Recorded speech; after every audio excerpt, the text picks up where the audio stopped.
Mr. Chandan Mitra, your first reactions to what Pranab Mukherjee has said, because you've had an interesting nuanced view, at least over the last year or so that I've interacted with you on the Anna Hazare movement and the Ramdev movement and the importance of parliament in India's democracy. Do you think he's being balanced when he's talking about protests or something else? Well, you see, I haven't heard the entire speech as yet, so I would like to be a little guarded in my reaction. But from whatever I have heard, and I didn't have time to read it fully, I think Mr. Pranab Mukherjee must be complimented for striking the right balance. He also talked about authority becoming authoritarian and posing a danger to democracy. On the other hand, when protest becomes endemic, he says that is also a kind of threat to democracy. And he has reiterated that Parliament is the soul, the Atma of Indian democracy, which is all absolutely correct and unexceptionable. So I don't think that Mr. Pranab Mukherjee can be faulted for saying something against X or Y, but he has delivered a timely warning in a statesman-like manner, because it is true that, protest, if it kind of gets out of hand, can pose a challenge to democratic institutions, which is not good for a country of India's diversity and a country which is still many developmental goals are yet to be achieved. You have to repose faith in Parliament. But at the same time, it is your party, the BJP, that has openly courted Ramdev. You had your party president going there and sharing the stage with him. You've been supporting Anna Hazare's agitation as well. So, you've given a lot of support to these protests as well. Protests that, while many found were legitimate, others also felt amounted to, blackmailing the government every few months. Do this my way or the highway. Well, you see, Nidhi, I don't think that the president was talking specifically of only these two movements. He is talking about protest in general and protest becoming endemic. I mean, whether you take the disturbances, worker disturbances in Manesar, in Gurgaon, land acquisition disputes that are in various parts of India, people going on a kind of dharna, demonstration, rail roko, etc., etc. I think these are things that have to be conducted within certain parameters. So I think that was one part.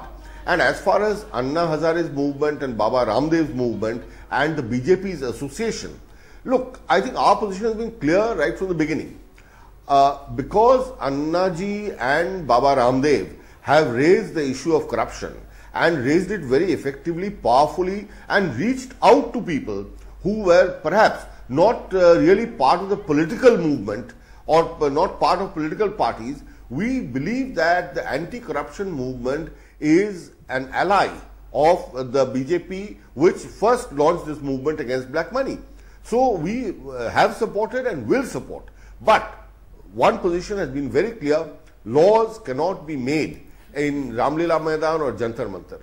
Laws must be made in Parliament, and they have to be implemented by the government of the day. So our support to Ramdev, Baba Ramdev and Anna Hazare's anti-corruption part of their movement is undiminished and undiluted. Okay. But, I mean, one does not have to agree with each and everything they are saying. Okay. Mr. Prasad, what are your first thoughts on Pranab Mukherjee's first speech as president? I think the first thought that came to my mind was how well the speech is written. And I think that's a big step up from what we've seen over the last 5 years. And I mean no disrespect for the preceding president, but I think it's pretty well written, it's pretty well crafted. You can see a turn of phrase. Secondly, I think you can also see, as Dr. Mitra rightly said, a certain element of statesmanship in the kind of thoughts and articulations that you see from Mr. Mukherjee. He makes all the usual noises about monsoon, the economy, the South Asian regional cooperation movement, and so on and so forth. He makes all the usual noises, but I think 2 or 3 things stand out. One of them is clearly this whole point on civil society and the kind of protest they've had.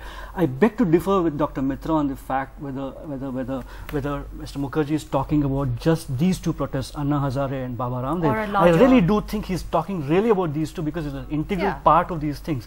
Protests have been endemic in this country for a very, very long time. It's been there for the last 65 years. It's not something that's broken out last week or last month. I think he's really talking of these two things. I think one of the key points you need to look at in that speech is the fact that Pranab Mukherjee, besides exhorting these protesters to not take to the streets and wreck our institutions, he's also saying very clearly in a very undiluted form that you need to go to the elections to take the electoral path if you need to resolve these issues. I think that's point 2. Point 3 for me was what he says about Assam, which is where he clearly bats for the minorities in the sense that he says that you need to look at what's happened to the minorities and you need to provide solace to them. So I think it's a nice statesmanly speech, pretty well crafted. He makes the usual noises, but as someone who's seen government from this side for such a long time and has been a key player and partner in this whole move to resolve this whole Lokpal imbroglio, I think he is making the right noises. I think is well within his rights to be exhorting these protesters, both Anna Hazare and Baba Ramdev's camps. India's #1 news app just got even better. Download NDTV's new app, fully optimized for Retina display, full screen view, faster response time, and Sudoku. NDTV's new iPad app. Download now.